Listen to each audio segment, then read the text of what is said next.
Hello and welcome to the Essence Hub where we engage in meaningful analysis of stuff that matters. हमारी पिछली video में हमने समझा था कि स्पेशल इंटेंसिव रिवीजन क्या है। आज की इस वीडियो का मकसद आप सबको ये बताना है कि एसआईआर हमें एज सिटीजन्स कैसे इम्पैक्ट करता है। So let's begin.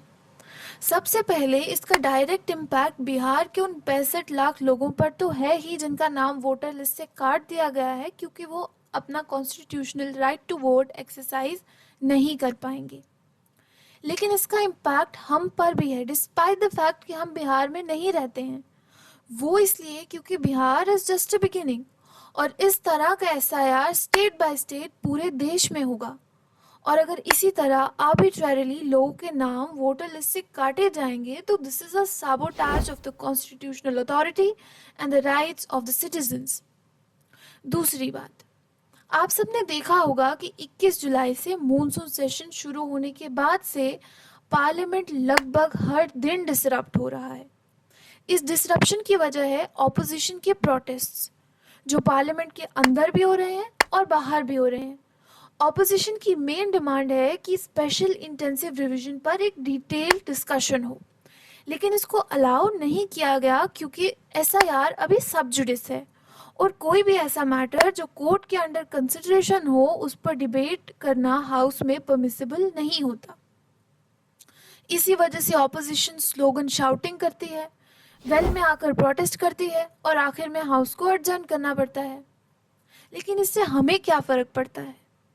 फर्क पड़ता है क्योंकि former Lok Sabha secretary general PDT Achary ने नोट किया कि पार्लियामेंट को हर मिनट चलाने की कॉस्ट लगभग 2.5 लाख रुपए है। 1 मिनट 2.5 लाख रुपए, और इस हिसाब से सिर्फ एक दिन पार्लियामेंट चलाने में 2.5 से 3 करोड़ रुपए लग जाते हैं। लेकिन मॉनसून सेशन में क्या हो रहा है?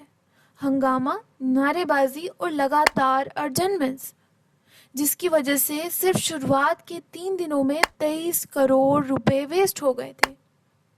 ये पैसे टैक्स पेयर्स की मेहनत के पैसे हैं जो बस ऐसे ही वेस्ट हो रहे हैं, इसलिए हम सबको फर्क पड़ना चाहिए। और सवाल ये भी है कि जब हर मिनट की कीमत 2.5 लाख रुपए है तो क्या हम अफोर्ड कर सकते हैं कि देश की पार्लियामेंट सिर्फ नारेबाजी का मैदान बनकर रह जाए? मेरा नेक्स्ट पॉइंट भी इसी से रिलेटेड है। संसद में किसी भी बिल को पास करने के लिए पहले उस पर डिबेट होना जरूरी है। हर मेंबर ऑफ पार्लियामेंट अपनी कॉन्स्टिट्यूएंसी की आवाज, उनके इंटरेस्ट और उनके इश्यूज को लेकर आता है। मतलब पार्लियामेंट एक ऐसी जगह है जहां देश के हर कोने से लोगों की ओपिनियंस रिफ्लेक्ट होती हैं। लेकिन पिछले कुछ दिनों में हमने देखा कि बिना किसी डिस्कशन के बिल्स इंट्रोड्यूस भी हो रहे हैं और पास भी हो रहे हैं।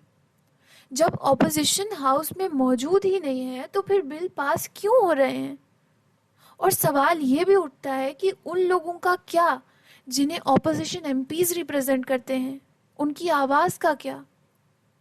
राज्यसभा में the mines and minerals development and regulation amendment bill 19 अगस्त को पास भी हो गया और ऑपोजिशन हाउस में थी ही नहीं।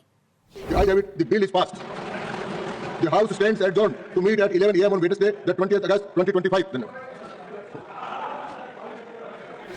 इसी तरह 12 अगस्त को लोकसभा में इनकम टैक्स बिल पास हो गया और ऑपोजिशन सिर्फ प्रोटेस्ट ही करती रह गई। इसके अलावा taxation laws amendment bill, national sports governance bill, Indian institute of management amendment bill, Indian ports bill वगैरह भी इसी तरह पास किए गए।